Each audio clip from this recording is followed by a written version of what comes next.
Yo, what's good, baby? It's your boy Flint Flossy back with another What the Floss, where I see what's going down in these internet streets. Your visit deals me. So I came across this crazy story on social media. And yeah, I think we could learn a lot from it. It's in the words of Popeye. Pretty crazy. All right.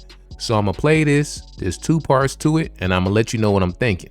So, long story short, I was a runaway bride, essentially. You left him at the altar? Yeah. Well, my friend Carrie, she was like a permanent third wheel. Like, she would always hang out with us. She was like the R+1 when we went to event. Okay. And so like the night before my wedding, she like sat me down. She's like, I can't let you walk down the aisle. And I was like, why? And she was like, he's been cheating on you. And I was like, what? Oh. And I started crying, and it was like this whole thing. And I was like, how could this happen? Like, why didn't you tell me before? So I called my mom, and she was like, you got to get out of there. Like, she got me a plane ticket right away, and I left him there. Oh, so my the God. next morning, everybody's getting everything ready for the wedding, and were not Aubrey there. is nowhere to be seen. So, and this was all in the Tampa area. Yeah. Yeah. Wow. And now you're here Yeah, in Charlotte. And how long has it been, by the way, since all this happened? 12 years. Wow. Ooh. Okay. So You want to shoot your shot with the man that you left at the altar? Well, it turns out Carrie actually wanted to be with Patrick. wait, so she And that lied to you Yeah. about that? Yeah. Yep. What kind of drama are you living in? This is insane. Living foul, living all kinds of foul, man. Yo, cold-blooded. Cold-blooded. Yo, when I heard this, I really felt for homie, like for real, you know? But already what we can learn from this is it's a tough pill to swallow, but not everybody around you always wants to see you happy, man. It sucks. It's a tough pill to swallow. So you have to be real cognizant of, you know, people's reactions to things. You know, you ever have that person that likes hearing bad news about you and shit? You like, why every time I tell homie bad news, they always smiling? Especially when it comes to relationships. Like I had this girl one time, right? I had a girlfriend one time, and her friend was always like, you know, low key dogging me out, you know, bad mouthing me to her, you know, and she used to come and tell me. So I was like, all right, whatever, you know what I mean? I don't know what a problem is with me. Tis what it is, you feel me? And then, you know, one time we was in the same place, same time, and she was like making little passes at your boy. Like she wanted to motherfucking open them cakes. She wanted to open them Debbie cakes to your boy, man. I felt the energy. You feel me? She was doing all kind. I was like, yo, why is she rubbing on my Jimmy John? Is she trying to make a pass at your boy? It threw me off, and I was like, sometimes when people want something, they'll do anything to get it. So you gotta be real careful of that. You feel me? You gotta be real careful of that. But anyway, here's part 2. There's more to it. All right, Patrick, the person that wants to shoot their shot with you will do so now. Hi, Patrick. How are you? I haven't talked to you in a very long time, and I know that I left you on the altar. Wait, Aubrey? Yeah. Oh my God. Wow. I cannot believe this is happening. I mean, I haven't talked to you in over like 10 years, 12. And, I mean, you literally broke my heart. I know. Like, I mean, I was mortified. I was literally mortified. I'm standing in front of all my family and friends by myself, staring at nobody. And I know. It was literally the most mortifying thing I've ever experienced in my life. Yeah, I love you. I'm sorry. I mean, you know, like no warning, nothing. I mean, if you were unsure of getting married to me for any reason, you should have called me. We should have talked about it. Carrie told Then me you left. that you were cheating on me. Okay, well, that's not true. I don't know why she would say that. I mean, I don't. But even if you should have spoken to me, like regardless. I mean, my heart was literally broken. I mean, you how long? I'm still not rebounded. I gave you my heart on my sleeve, and you ripped it and you teared it apart. And now my trust issue. I have trust issues now with anyone.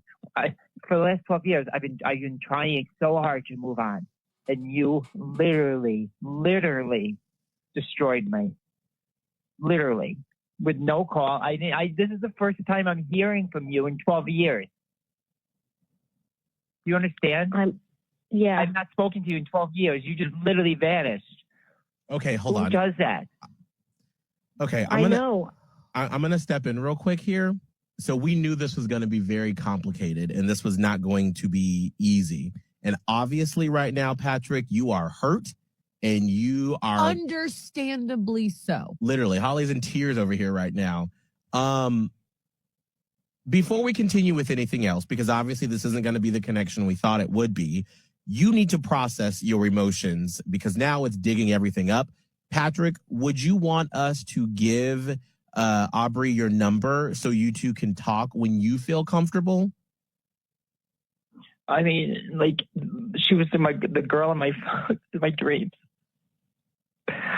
Yeah, I mean, if she wants to like talk to me, it's fine. It's just I've not spoken to her in like 12 years, and it's like it's so. I mean, if you want, if we can definitely take everything very slowly. I'm very very protective of my feelings now, my heart.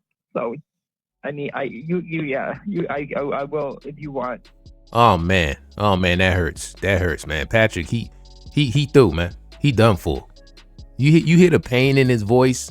12 years. 12 years. Let me tell you something, man. You know, when a man heartbreak, man, it hit different. There's something different, man. Because it's so hard for us to be vulnerable sometimes and open up. So when we find one that open up to, and we let our guard down, it's like, man, when she rip it out, man, woo, it's hard for a dude to recover. So I really feel for homie, man. Now, would I have taken it back? Hell no. No. Sorry. Not gonna do it. No. Now, I guess I give her some kind of credit for putting herself out there, swallowing her pride, admitting her faults, even though it took 12 years. But yo, you gotta understand, there's people out there that will stay wrong and strong. They will take it to the grave. They will bathe in their wrongness. But I'm gonna say this to Patrick. Okay, I know he needs closure. Something that traumatizing, it's probably good for his mental health to get some closure, He's been to therapy. He's hurting, you can hear the pain in his voice, but you can also hear he wants her back. He clearly still loves her. So I would say get your closure and get the hell on, man. Get your closure and get the hell on, man. Because if she started talking about that get back together stuff, man, all of that jibber jabber, homie, man, she did that 12 years ago. She could do it again. And I know she was also a victim in a sense because her friend lied to her. Her friend tricked her. But she could have handled that way better. How she handled that was terrible and unhealthy and selfish. So that's nothing you want to stick around or you want to be vulnerable to a person like that again. Nah, hell no. You feel me? Get your closure, get the hell on, because you don't know if that could happen again. So this clip I came across, I think we could learn a lot from. We all been through the situation where we got our heart broken. And it can be a traumatizing experience.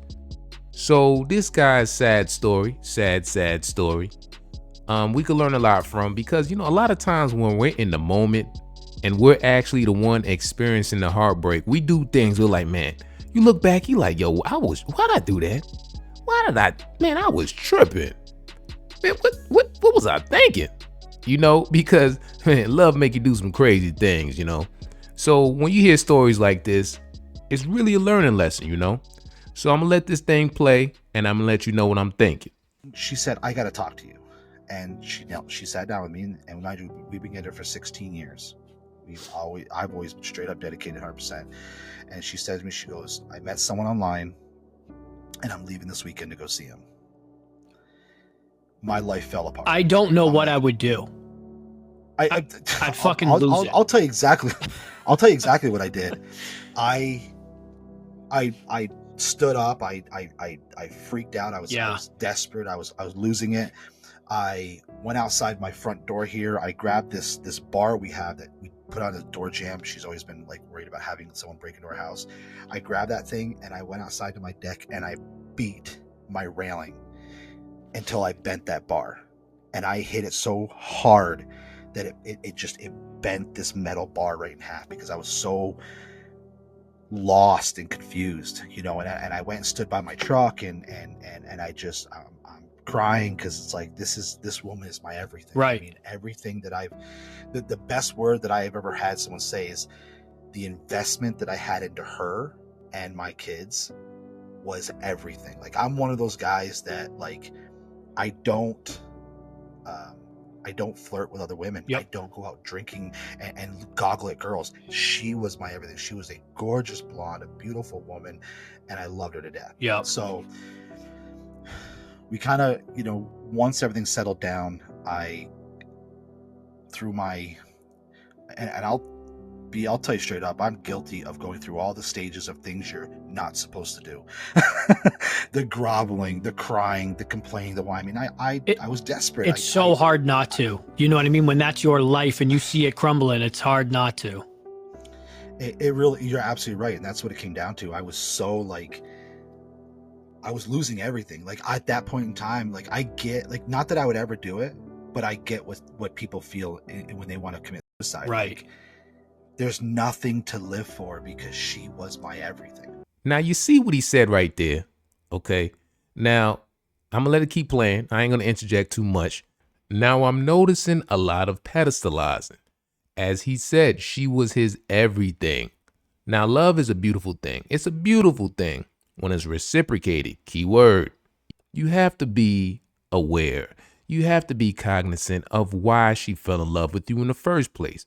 She could have fell in love with you because you were passionate about something. And a lot of times when a man falls, we fall hard. We fall real hard. And we can lose ourselves because we become so immersed in her that we don't even know who we are anymore. And for a lot of women, I'm not going to say a lot of women, it could be a turnoff. You feel me? But, you know, I'm going to get back to that. I'm going to talk about more at the end. Let me get back to this video. I convinced her not to go for a short time. We tried coming up with things that we could do to, help each other. Like, like what do you need? And I'll listen to you more. And what can I do or what can you do? And how can we communicate? Like, really trying to make it adapt. But it always seemed like I was doing more of the work. So I think that went on for like maybe 2 weeks. And then we went out on a Wednesday night. I said, let's just go out. Let's get away from the kids. Let's go have a talk. Let's go have a drink. Let's just relax. Okay. We ended up going to the local lake, sitting on the benches. And I said, can you please tell me what you're thinking? Because you're not talking to me. You're barely doing anything. And she just kept saying, I'm confused. I don't know what I want. I really like him, but I don't want to hurt you and this, but, back and forth. So we had another kind of, not like a scream fight, but like an emotional crying fight. And she said she was going to go and she wasn't going to go and she was going to go. And then finally she says to me, she goes, I'm just going to be honest with you. He bought me another plane ticket for this Thursday morning, and I really want to go. So they've been still talking the whole time while you guys are trying to fix your your relationship. The entire time. Yeah. Absolutely. And I asked her to stop talking to him. Of course. And there was even times I said, why don't you give me your phone, give me your code, just so you can prove to me you're being honest. Yeah. And she would say things like, well, if you trust me, you don't need to look at my phone. And then that's what fucks it up right there, is like when they say stuff like that. And because now when you get into another relationship or anything else, it's like you're going to be questioning yourself because she told you she was being truthful. You were believing everything she said, and then it comes back and kicks you in the ass. It's like, damn, should I had, flags up or whatever? That's what it is. And that's the thing. You're so blinded with desperation of being with that person that you don't even like want to see those red flags. Yeah. You don't even acknowledge those red flags, and there's other little things that went on, like when I would ask her detailed questions about like what happened, when did you meet, things like that, she would be like, well, it doesn't matter, it's over, it doesn't matter. And I'm like, well, it kind of does matter, because like you hurt our relationship, like that's something that hurt us. So that Thursday morning, after our emotional disagreement, whatever it was, that Wednesday night, she had come to the agreement she wasn't going to go. Great, no problem. So Thursday morning, I run the kids to town in the morning. I came back, brought her a nice coffee, just like I do every morning. I brought her a nice coffee every single morning. Even if I didn't have to go to town, I went to town and got her a nice coffee. Like that was my job, and that's what I did. I come home and she's in the bathroom. She's already been showered, dressed, cleaned up, makeup on, and everything. I'm going, where are you going? You're never. What are you doing? And she says, I'm just gonna go. Now, mind you, oh wow, my 15-month-old son is sitting in the playpen right over here, and I'm like, what happened? We talked about this, and she, we had another little small dispute, and I'm like, you know what? Fine. I walked over, I grabbed the baby, I grabbed his blanket, I grabbed his bottle, and I walked out. I took his car seat, I threw it in my truck, and I literally put him in the driver's seat of my truck, and I drove down to my dealership, which is only about 2 miles down the road. And I had my colleagues, the people who work for me down there, and they are super supportive. They held the baby for me while I broke down. And the whole time I'm trying to call her, like, are you seriously going? And she actually got in her car. She drove to the nearest city. She got on that plane and she left. Man. Unbelievable, the betrayal, and the frustration, the alone, everything. I mean, I'll be honest with you, and I can. A lot of people may relate with this, and I think I'll say it. I felt like all I wanted to do was sell everything, literally go get a 9-to-5 job and live like a hermit or hobbit, whatever the term is, and just hide from the world and make enough money to take care of my kids, and that's it. Like, I felt like trash, right?